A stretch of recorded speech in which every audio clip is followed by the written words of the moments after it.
From the outside, right, it was great, but my subjective experience, it was one of the most challenging, difficult days of my life. As a kid, as a teenager, I knew that I wanted to be a college football player.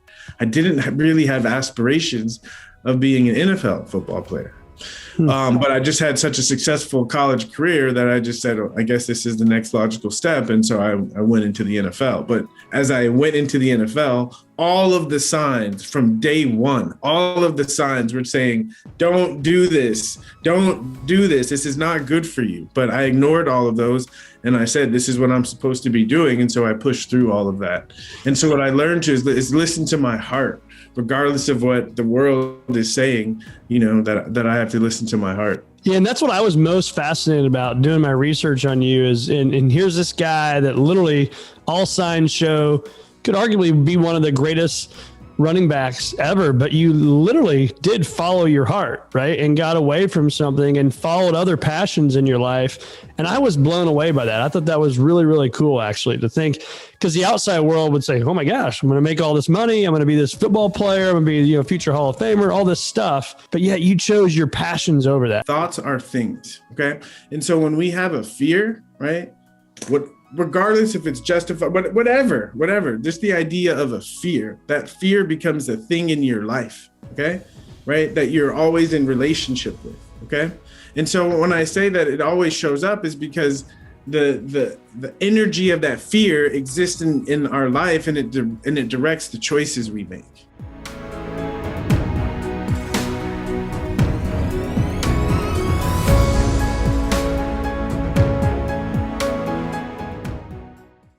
Welcome to the Circuit of Success. I'm your host, Brett Gilliland, and today you can see on the screen here, if you're watching this, man, I've got Ricky Williams. Ricky, how you doing?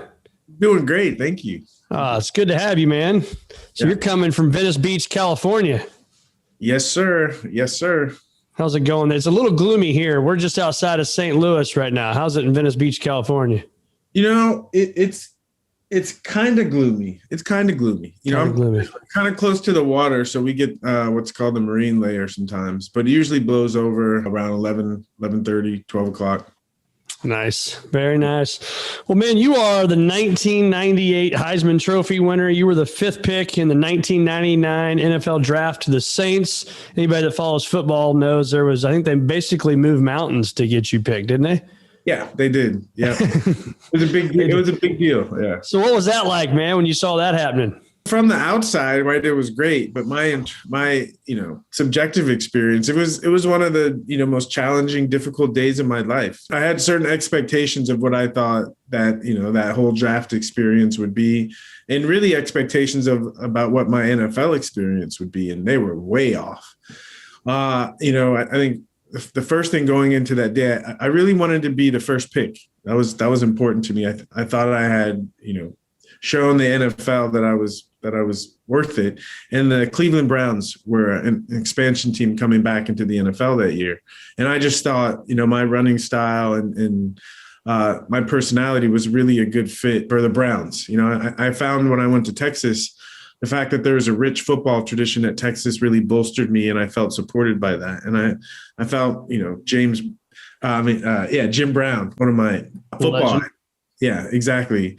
That tradition. And I just knew if I ended up in Cleveland, I'd be able to feed off of that. And so when I wasn't the first pick and I didn't go to Cleveland, my day got off to a rough start. And then, a couple of picks later, I wasn't even the first running back taken. And that was tough. And so then when it got to New Orleans, who was the first running back?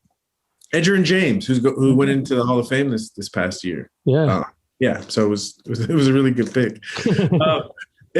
And so I ended up going to the Saints, and Mike Dick had made the big trade. And I think I was still reeling from slipping all the way to the 5th pick.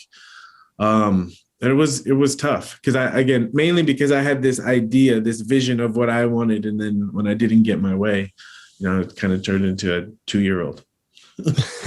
So what did you learn from that, man? And I want to get into your upbringing as well. But what did you learn from that? In your words, you said you turned into a 2-year-old.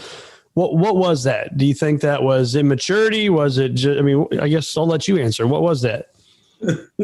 Well, I was 21, so of course, there's always immaturity when we're young. I think that's the definition of being young. But looking at it a little bit deeper and with reflection, with a little bit of wisdom, it was information. It was information that and I knew this, right? I knew this as a kid, as a teenager. I knew that I wanted to be a college football player. I didn't really have aspirations of being an NFL football player. But I just had such a successful college career that I just said, oh, I guess this is the next logical step. And so I went into the NFL. But as I went into the NFL, all of the signs from day one, all of the signs were saying, don't do this. Don't do this. This is not good for you. But I ignored all of those. And I said, this is what I'm supposed to be doing. And so I pushed through all of that.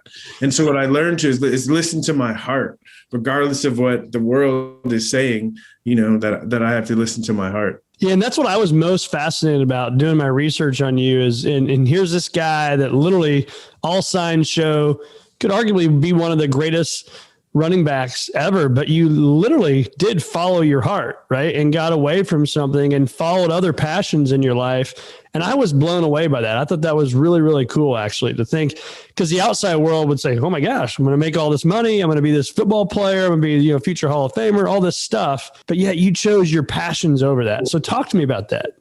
Well, I think, it's interesting. I think you think of greatness, and I think there's two kinds of greatness, and one is that greatness where it's our natural, talents and abilities, things that we're just naturally, they're easy for us, right? And so it's easy to be successful and receive a lot of rewards for those things. But in that area, typically we don't really grow or develop much, right? Because it's not challenging for us. And I think there's, the other kind is where we're challenged. And through that, the difficulties, our skills are developed and honed and sharpened, and we move towards a certain level of mastery and proficiency. And I think, that's more dynamic kind of greatness. And I think I recognize, that football was that first kind, that it was great and I received all, but it was stagnant, there wasn't growth and development in my life. It just kept me stuck. And I realized that I had other, areas of greatness to pursue that would be more dynamic and more fulfilling for me. And when I recognized that, it was difficult to ignore it. And I moved in that direction. And you said difficult to ignore it. I got to assume it was difficult to do it too, right? Well, this word difficult, right? And it's fascinating because most people, unfortunately, have a negative attitude about difficulties. But as a football player, my training was to attack difficulties head on with a smile on my face. And with that training, anytime in my life where I could see a difficulty and I got excited about it. And so, yes, it was difficult, but it was exciting. It was exhilarating. It was, it nourished me. It fed me. Yeah, probably it just felt right. Did you worry about what the media and what the fans, what people would say? Did that bother you internally at all? Well, again, I'm a sensitive guy. And so of course it bothered me, but I think the question is, things bother us, but do we allow the bother to take us off course? And so it bothered me, but it didn't bother me enough where I wasn't going to, listen to myself and trust myself. Yeah, that's good. So talk to us about your upbringing, man. So where did you grow up? I grew up in San Diego. Grew up in San Diego, so a Southern California boy. When did you know you were different when you were holding that football, man? When did you know you were different? The 10th grade. It was the 10th grade. And what was that moment like for you? Why'd you know you were different? We were playing Kearney, which is high school in San Diego, and I was a sophomore. And at the time in San Diego, you couldn't play varsity football in California. You couldn't play varsity football unless you were 15. And so sophomore year was really the first time that you could play varsity. So I was a sophomore on the varsity team, and I was a fullback. And we were playing Kearney, who that year was really good. Ended up going pretty far in the playoffs. And I ended up having like 8 carries for like 140 yards or something. And it just kind of surprised me, like I knew I was a pretty good football player, and I had good games, but as a sophomore to perform like that against a team like that, it gave me a level of confidence, and I knew there was something. And I remember that same year, we were in a game and I was playing fullback and I got the ball and I was running and people just kept bouncing off of me. And I didn't know that I was like doing anything, I just recognized that, okay, I have some kind of talent here. That's amazing. But I think what people, don't always appreciate is I think my greatest talent is my pursuit of perfection. I enjoyed the process of getting better, of looking at the mistakes that I made and learning, okay, how can I look at this differently? How can I change, my perspective, or what can I work on so that I don't make this mistake ever again? The Texas tornado, isn't that what they called you, man? You had people bouncing off of you, just blowing up storms through people? Yeah, that was, it became a nickname, but it was really just a cover of Sports Illustrated that they came up with, but kind of stuff. Yeah. So when you say I had the kind of the mindset of perfection, so whether you were playing football or today in business, how does that play out for you when you think about our listeners right now? They're exercising, they're driving down the road. What is that process like for you? That process it's rooted in humility. It's rooted in humility. And, after a day, after a situation, after a meeting, after a podcast, to always take a minute and to reflect, how do I feel about that? And the things that I feel good about, I'm like, yeah, that felt nice. And the things where I was like, I could have been more honest, I could have revealed more, or, I missed something, or I held some, just thinking about it and just taking a note and saying, okay, all right, that's something, something to take note of. And then if I see patterns and say, okay, maybe this is something I need to work on. And then, I'm talking to my analyst once a week, I'll bring it up and we'll talk about it and I'll be able to look at it. So it's just when I say perfection, it's just really about wholeness and about wanting to be as authentic as I can. I love that. And I think, so what I'm hearing is when you get done with this, like we hit end, we get off, you will actually slow down enough instead of rushing to the next thing and think about what could I have done better? What could I have done different? Where could I have been more transparent, more vulnerable? That's the stuff you'll actually do after this meeting. Well, the thing that I noticed about myself is even if I didn't take a moment, it would haunt me the rest of the day. And so I find, for me, it's just nice to just take a moment and to reflect. But in that process, it almost becomes natural. So it becomes like in the moment, like where if I say something and it doesn't feel authentic, I'll just stop and say, hey, wait a minute, where it's really a mindset, like it's programming the habit of being mindful. Yeah, but I think it's so critical to think about that. That's a huge aha for me, because what can we do? We easily go like this, right? I do this. I now grab my phone. I'm checking emails. I'm doing all sorts of stuff, right? And I'm not doing what you're talking about, the mindfulness. It's always hurrying up and getting to the next thing. And for me, that's a huge aha, to slow down, learn from what just happened, and then don't let it continue to repeat itself. Now, when you said analyst earlier, is that a coach? Is that basically like a coach? Well, no, it's she's really just someone that I like feel safe to like talk about stuff that I don't feel safe talking to other people about, because to me, this idea of like growth and moving towards perfection, it's really about wholeness, and wholeness means all of me, right? The parts that I'm comfortable about, the parts that I'm uncomfortable, right? Allowing all of them to the party. And I find that, sometimes, it's easy I'm getting better at it, but, levels of vulnerability, right? And so I find that as I work on myself, there's levels that are so raw that they're not ready to be shared with everyone else. And so having a safe place to work on, to look at those parts of myself and to try to understand those parts of myself, that's the purpose of that relationship. Was that part of you when you were playing football? Because, as a man, as a football player, especially when we were growing up, it's not cool to be vulnerable and transparent because it could come across weak. And then here you are as this football player that literally blows through people, but yet you have these feelings, right? And a guy to talk about their feelings. Well, here's the thing. Yes, that's the training, but that training doesn't make the feelings go away. And so whether we're conscious of it or not, the feelings are there. And I find when I was not conscious of it and being a guy, a football player, my life was horrible, like on the outside, it was great, but emotionally it was like the quality of it sucked. And so I started to realize that if I want the quality of my life to improve, I have to start to like learn what to do with these feelings. And that's when I started in therapy, where I had someone to actually talk to so I could get a sense of, okay, what are these feelings? Because I think for a lot of guys, we buried them so deeply that they're like a 2-year-old. And so when they do come out, we're immature and we do things that we're not proud of. And so we just push them back down. And so again, having a safe place to get in touch with those parts of ourselves, I think is so valuable.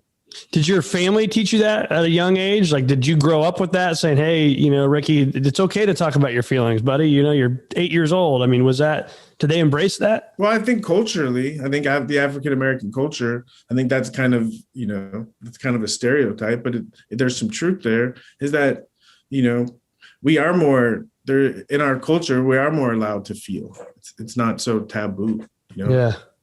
That's interesting. So talk to us about the stuff, what you learned, and we won't dive into all the stuff, but the stuff you learned from the football, maybe the mistakes you made, how those made you a better man today, because your mistakes are way more public than, say, if I make a mistake, right? You're on the front page of a newspaper. When you say mistake, how are you defining mistake? That's a great point. So in my notes, I didn't know if we'd bring it up, but so in 2004, you serve a 4-game suspension and, you retired, right? So on the outside, somebody may say that's a mistake, but I think what I've learned about studying you is what he's laughing. He's either going to run through this computer and tackle me, or he's going to turn off the podcast. No, this is great stuff. I'm laughing because this is good stuff. Yeah. All right, good. So, and I just want to dive into this stuff, man, because I love talking about the circuit of success. Excuse me, the circuit of success. It's not a straight line, man. There are hiccups along the way. There's the entrepreneurial roller coaster, as we know as business owners, right? There's good days, there's bad days. Yeah. Yours are on the front page of magazines. Mine are not. Yeah.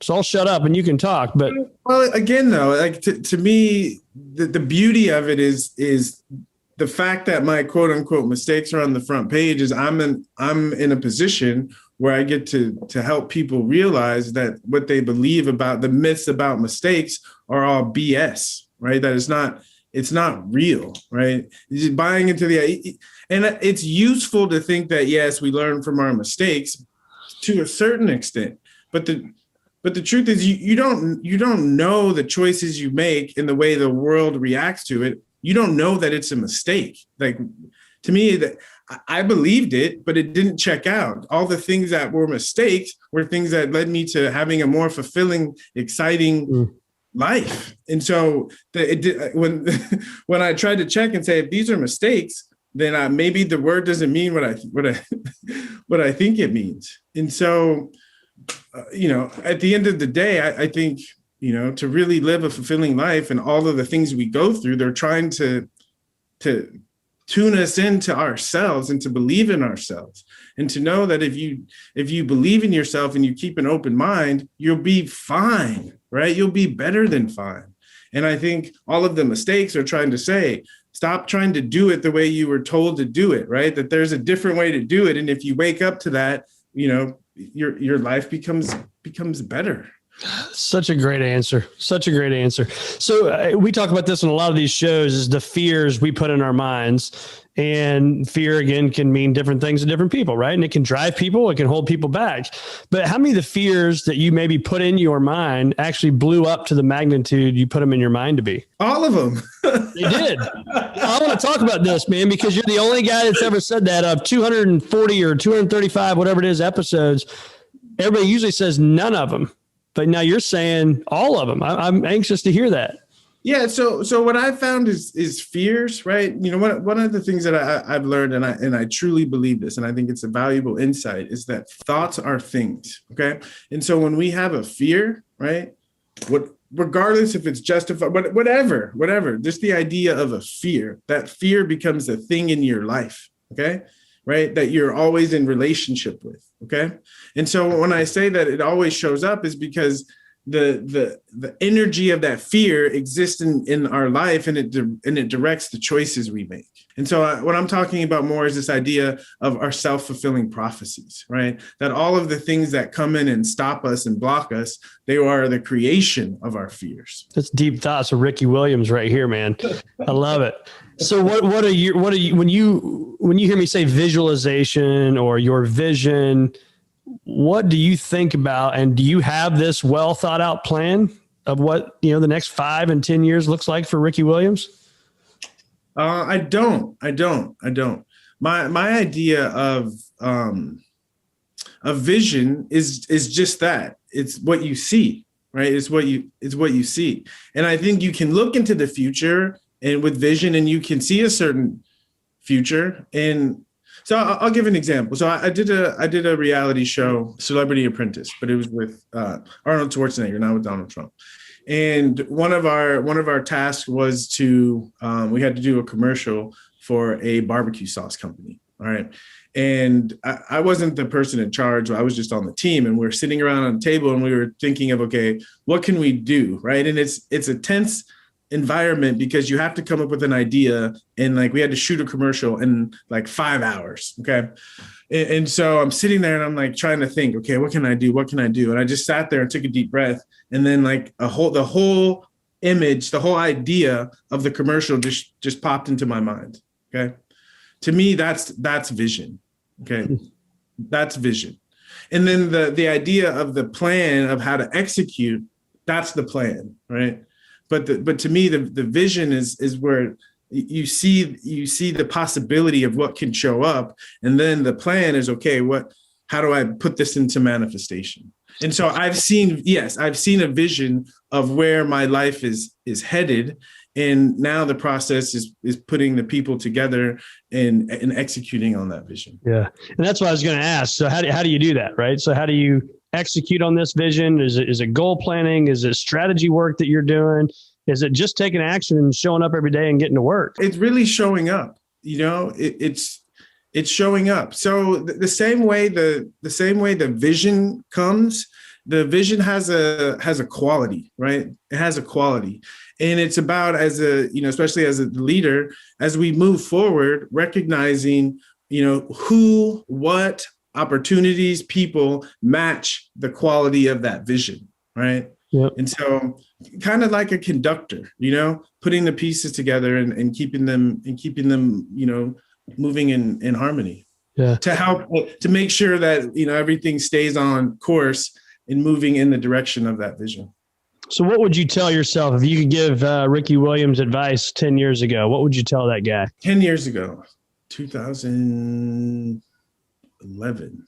I would say you're on the right track. Keep up the good work. Because I think by that time I was starting to figure things out. Yeah. And really, I think the best advice we can get when we started to figure out is encouragement that stay on the path, because when we start to figure things out, what we realize is our unique path is our unique path. Okay. Yep.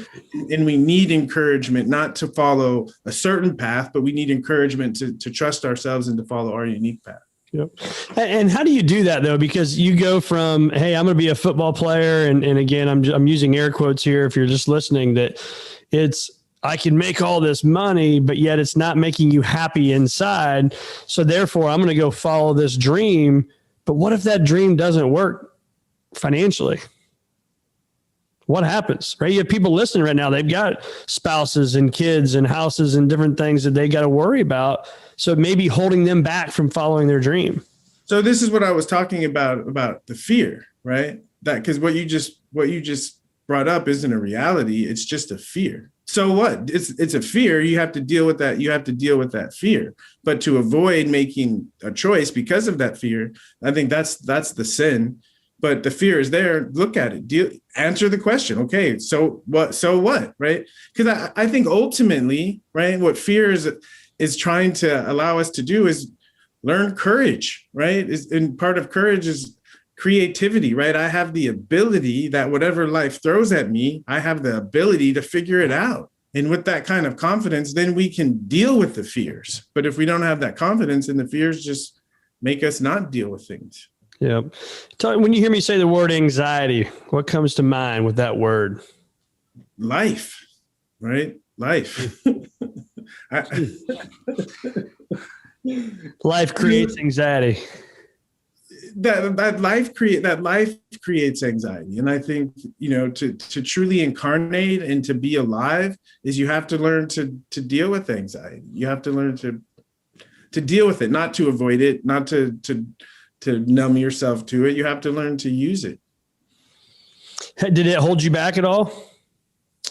It held me back. Hell yeah, it held me back. So yeah.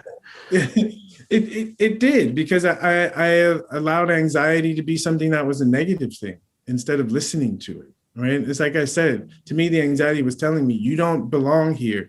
Get out of here. This isn't good for you. But I said, no, I'm supposed to be a football player. And I ignored it and I kept pushing through. So you'd hear that inner voice telling you, you don't belong here in the NFL. This is not where you're at.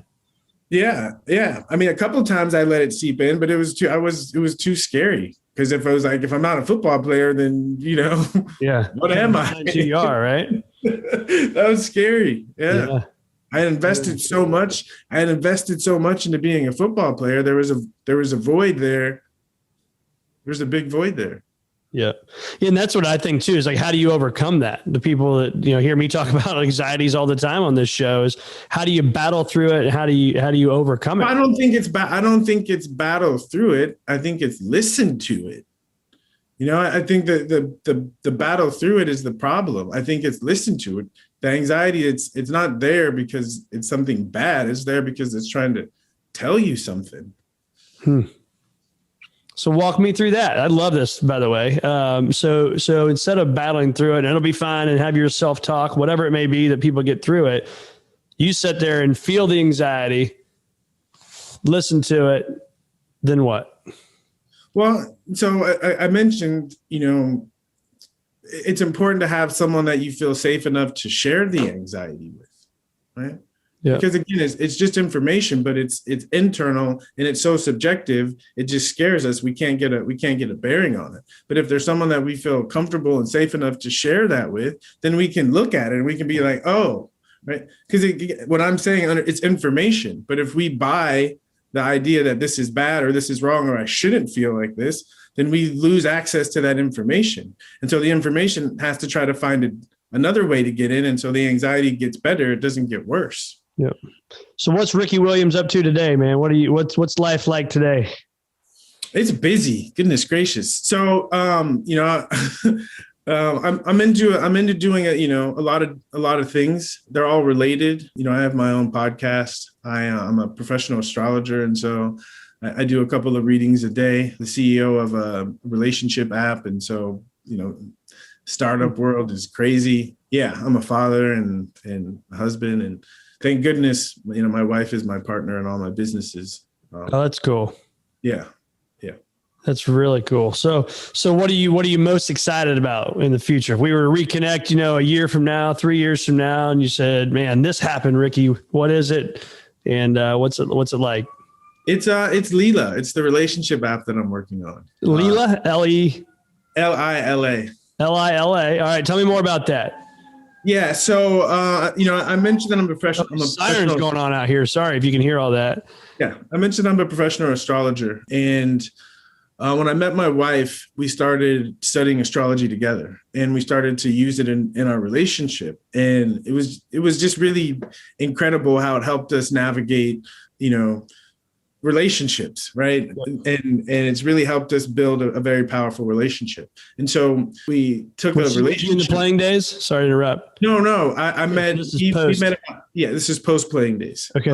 And so we took a relationship astrology class with my teacher, Stephen Forrest, and it just blew us away. It blew us away. And so we went up to our teacher, Stephen, and we said, hey, we got to find a way to get this information out to the world.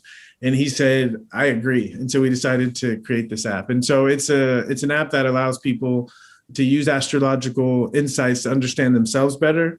And also to understand the people in their lives, whether romantic partners, friends, children, parents. Yeah, because I found, that ups and downs, everything in my life, right, that that the quality of my experience, it wasn't the external stuff. It was the quality of the relationships, the people that were around me as I experienced the highs and the lows. Yeah. And so I find, where life, is most dynamic, it always occurs with another person. Yep.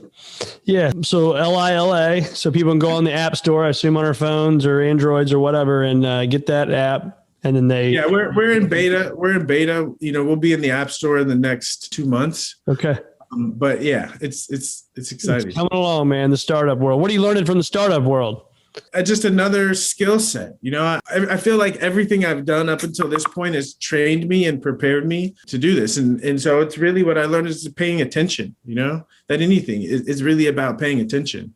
Yeah. And so I've had really great mentors and bringing teamwork. I think that's really what I've learned in the startup world. It really is the quality of the team and how well we can move and how fast we can move. So with the deep thinking that you're at, I'm assuming meditation, you've got this, your app, all the stuff that you're doing right now, man, what are you doing as a dad to your children to make sure they're on the right path for, that quote unquote success in their life?